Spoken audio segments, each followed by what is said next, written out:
Hello and welcome back to Bristol News. It's at this time each evening that I meet one of the 13 candidates standing for the influential position of Bristol Mayoral who are appealing for your vote on May the 5th. Now, we of course welcome your views, your questions, your comments, details of how to get in touch on the screen now. Now, I probe not only the policies, but also the personalities. Just what will you be getting in return for your cross in the box next month?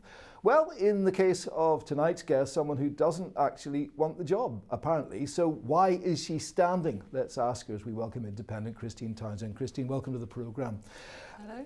If this was some kind of Australian film, you would of course be elected mayor, wouldn't you? Having gone through the process basically with not much of a chance, I think you'd agree, and not really wanting the job anyway. Just explain why you're standing for Mayor of Bristol.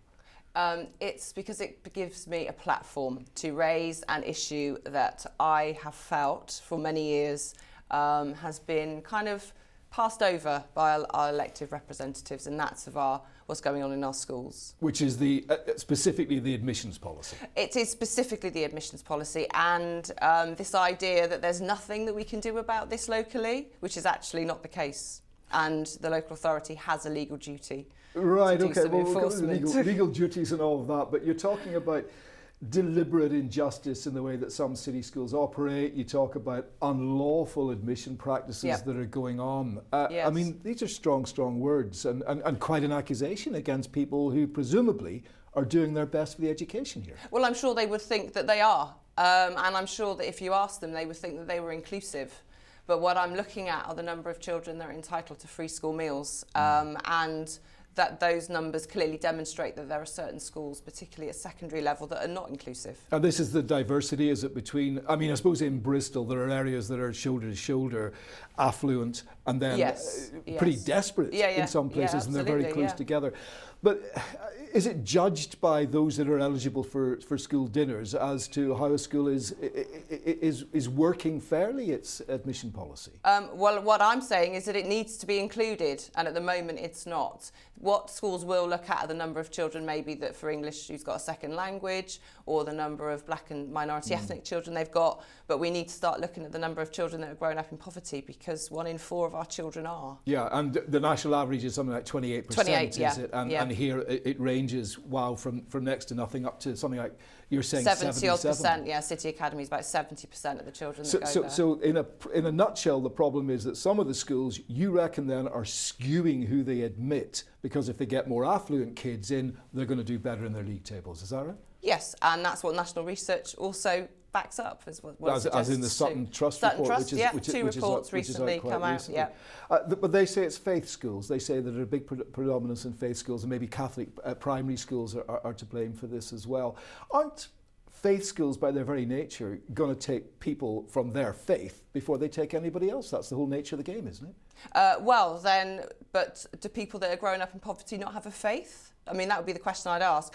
The primaries perhaps are not. Perhaps they're going to take people from outside the area to fill their school who are of that faith. They certainly take from the whole of the diocese, to people who aren't. And the diocese is more than Bristol, so there are definitely children coming from outside Bristol. So do you think they should, if somebody lives 2 doors away from that particular school who is not of that faith, should they have priority over somebody of that faith who lives further away? I would be asking the schools why they're choosing not to do that when they're serving so few children growing up in poverty. So you think they should take somebody I think they should, and it's a choice that they're making. Why not just abolish faith schools? Well, is that segregated education? That would be a national policy, and I believe in the separation of the state and the church. Yeah, and this goes way back. I mean, just briefly to get some of your background, Christine, because you taught in Lewisham, didn't you? You're Bristol I did, in London, yeah, I'm Bristol. Went to Lewisham, you worked in underperforming schools, so this has kind of got a background that's come all the way forward. And then you worked in an academy in Bristol, didn't you? Yes, City Academy, yes. Yeah. First year that it was an academy. Why did you leave? I left because I was, my subject is personal and social and health education. And it was inches away from becoming a statutory subject in schools. Massively supportive of that, and it was let go. And I just knew that it's going to be another 10 years at least before that comes back round, and This was governmental, was it? It was this national, was the Labour yes. government This was who said this is not going to be It static. was under the Labour Party, the last Labour But government. as a dedicated teacher, why would you leave over something like that? Why wouldn't you stay and think of the kids first and say they need the benefit of my expertise? This is politics getting in the way, isn't it? Throwing your toys out of the pram? Well, I went on to the City of Bristol College and I was working in part of the teenage pregnancy strategy, so it's the same area, and it also enabled me to spend other time or more time doing some of the other things that I do, because I'm also a school governor. I sit on admission appeal panels for parents, so it was all in the same kind of educational field. When you're talking then about this single issue, really, as far as the mayor is concerned, Christine, schools are doing well here. I remember when I first came in and was highly involved in these stories, maybe about 6 years ago. The schools were in terrible state, but over the last decade, I would certainly say over the last 5 years, they've improved immensely. And in fact, they're above the national and the core cities average. So are you not banging away at a door that really doesn't need to open? The schools are improving all the time. I don't know where you're getting the statistic that we're above national. I'm getting it from the official GCSE school performance tables released in January. Oh, okay. You're looking at all state schools? I'm looking at the 54% of students achieving 5 or more GCSE grade A's.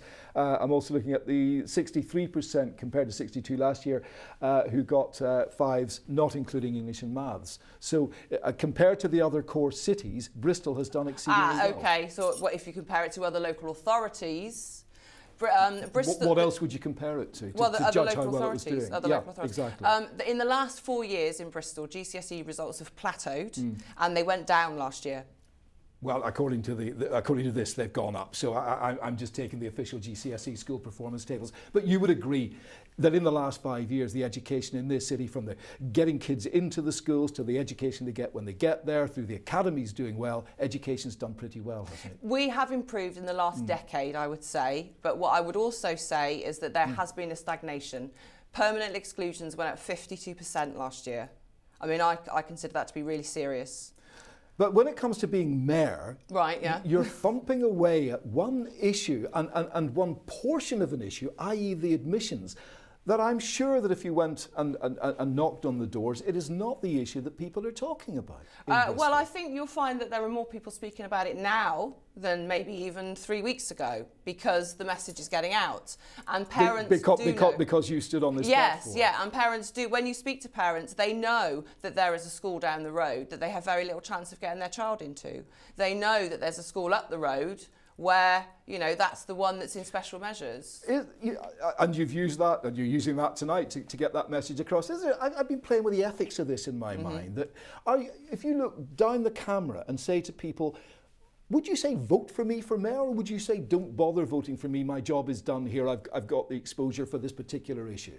Do you want people to vote for you for mayor? What I'm saying to the voters of Bristol is, whoever it is that you're going to put your cross next to, ask them how they're going to deal with this, because any policy that is looking to reduce the levels of inequality in our city. But that's not what I'm sorry, Christine. That's that's not what I'm asking. You're asking the other contenders maybe to make this an issue. Do you want people to vote for you for mayor of Bristol? You're standing as one of the 13 candidates. Does somebody put an X against your name or not?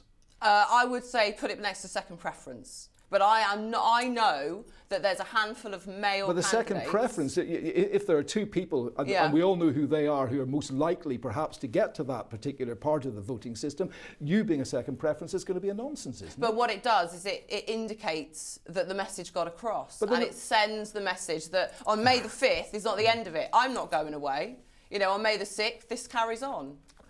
Do you have any interest in the other issues then at all as a mayoral candidate?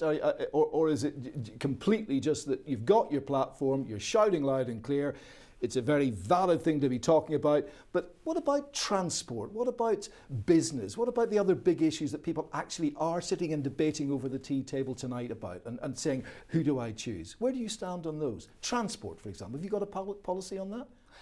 Well, if more children went to local schools, then we would have far fewer cars, private cars on the road, and anyone out during half term will understand if you're out on the road during half term, there's far fewer cars because children are being transported all across the city to get to school. Okay, so metro bus lanes, cycle lanes, all of that argument. And the last time that there was a mayoral debate, and I was involved heavily in that, the one thing that was way up above anything else as far as the issues were concerned wasn't education, it was transportation. It was congested Bristol.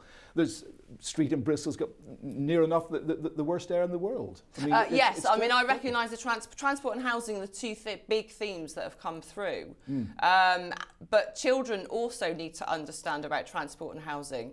So it does go back to, you know, what's going on for our children, and they're the future of transport. They're the future of housing. So if they are able to make sure that they can negotiate the housing ladder and understand business, so that they're able to move into business. Well, they're doing pretty well because they're getting their A levels, aren't they? As we've just established. What about big business pulling investment into this city?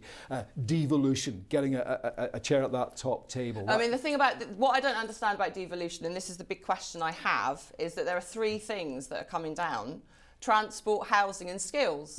But what I don't understand is how the government suggests that they're going to devolve skills, but they're going to academise the schools. So they're going to centralise schools, but devolve skills. You mean centralise schools, but by it being money from government as opposed from the local authorities?